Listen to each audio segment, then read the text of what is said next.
मित्रों, कर भला तो हो भला। यदि आप हमारे चैनल के विकास में योगदान देना चाहते हैं तो आपके पास एक शानदार मौका है। बस चैनल के ज्वाइन बटन को दबाकर जुड़ें और आर्थिक मदद करें। सिर्फ 29 रुपए से ही आप हमारे इस सफर का हिस्सा बन सकते हैं। आपका यह सहयोग हमें और भी बेहतर कंटेंट लाने की प्रेरणा देगा। धन्यवाद और शुभकामनाएं। Best of luck.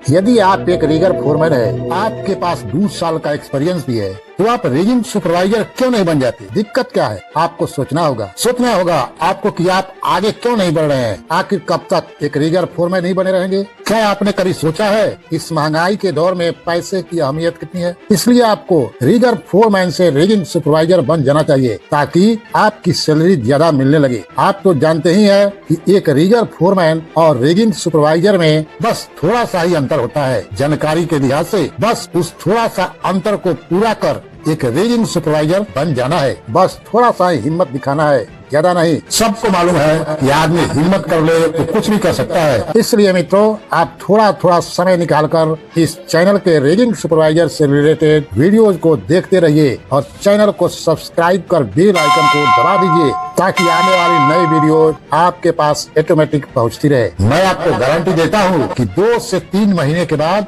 Rigging supervisor का कोई भी इंटरव्यू पास कर जाएंगे आप। क्योंकि मित्रों, इस चैनल पर इंटरव्यू से जुड़े सबसे इम्पोर्टेंट सवालों का जवाब दिया जाता है, वो भी सरल शब्दों में। मित्रों, रिगिंग सुपरवाइजर इंटरव्यू सीरीज की यह पहली वीडियो पार्ट 1 है। इसके सभी 10 क्वेश्चन रिगिंग सुपरवाइजर इंटरव्यू के बेसिक नॉलेज और जिम्मेदारियों पर आधारित है। पहला इम्पोर्टेंट क्वेश्चन है, एक रिगिंग सुपरवाइजर का मुख्य काम क्या होता है? आंसर है मित्रों, रिगिंग सुपरवाइजर का काम सिर्फ रस्सियां और हुक संभालना नहीं होता, बल्कि पूरे लिफ्टिंग ऑपरेशन को सुरक्षित और कुशलता से मैनेज करना होता है। उन्हें सही उपकरण चुनना, वर्कर्स को निर्देश देना और सेफ्टी को टॉप प्रायोरिटी देना होता है। मित्रों, कर भला तो हो भला। यदि आप हमारे चैनल के विकास में योगदान देना चाहते हैं तो आपके पास एक शानदार मौका है। बस चैनल के ज्वाइन बटन को दबाकर जुड़ें और आर्थिक मदद करें। सिर्फ 29 रुपए से ही आप हमारे इस सफर का हिस्सा बन सकते हैं। आपका यह सहयोग हमें और भी बेहतर कंटेंट लाने की प्रेरणा देगा। धन्यवाद और शुभकामनाएं।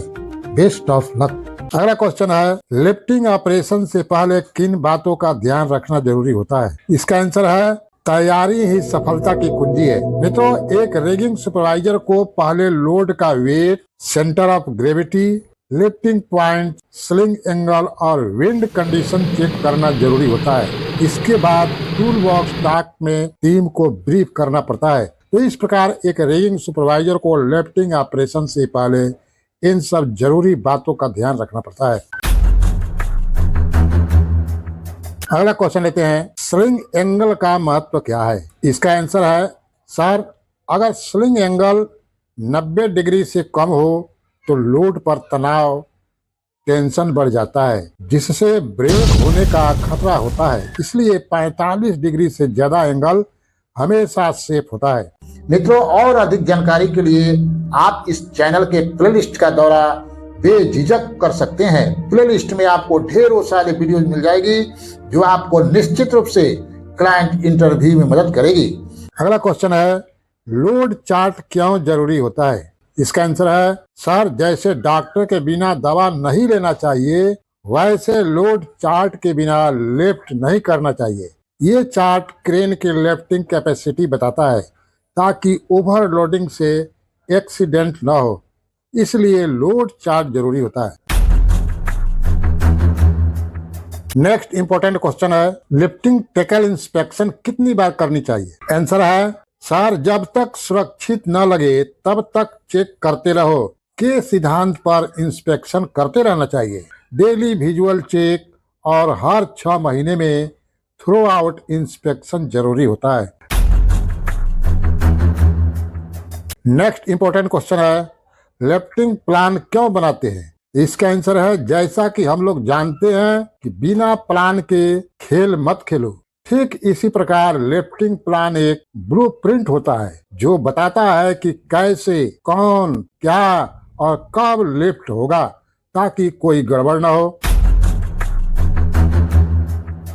अगला क्वेश्चन है, टैग लाइंस का इस्तेमाल कब और क्यों किया जाता है? इसका आंसर है, जब हवा तेज हो या लोड कंट्रोल में रखना हो तब टैग लाइन यूज करते हैं। बिना टैग लाइन लोड गोलगप्पे की तरह लहराता रहेगा। नेक्स्ट इंपॉर्टेंट क्वेश्चन है, लिफ्टिंग ऑपरेशन में कौन कौन से हजार्ड्स होते हैं? इसका आंसर है, लिफ्टिंग ऑपरेशन में मुख्य हजार्ड्स, पहला लोड का गिरना अगर स्विंग खराब है, दूसरा ओवरलोडिंग अगर लोड चार्ट फॉलो नहीं किया गया, तीसरा हजार्ड है इलेक्ट्रोकशन यानी अगर क्रेन हाई वोल्टेज लाइन के पास हो। अगला क्वेश्चन है, रिस्क असेसमेंट में किन बातों का ध्यान रखा जाता है? इसका आंसर है, रिस्क असेसमेंट में निम्नलिखित बातों का ध्यान रखा जाता है। पहला लोड का वजन, दूसरा हवा की गति, तीसरा क्रेन ऑपरेटर की स्किल, चौथा ग्राउंड की स्थिति। तो इन बातों को रिस्क असेसमेंट में ध्यान रखना पड़ता है। अगला क्वेश्चन है, अगर लोड लिफ्टिंग के दौरान झुक जाए तो क्या करेंगे? इसका आंसर है, अगर लोड लिफ्टिंग के दौरान झुक जाए तो सबसे पहले तुरंत ऑपरेशन रोक देना चाहिए। लोड को नीचे रखकर सेंटर ऑफ ग्रेविटी एडजस्ट करना चाहिए और सही स्विंग टेक्निक अपनाना चाहिए। जैसा कि कहा जाता है, पैनिक मत करो, प्रोफेशनल बनो।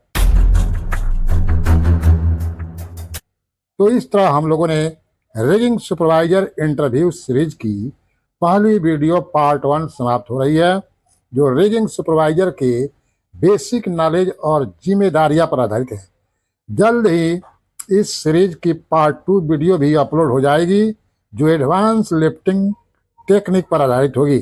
इसलिए चैनल को सब्सक्राइब कर बेल आइकन भी दबा दीजिए ताकि नई वीडियो का आपको नोटिफिकेशन ऑटोमेटिक मिलती रहे। साथ ही यदि आपके पास थोड़ा टाइम हो तो वीडियो को शेयर करना न भूलें। Best of luck.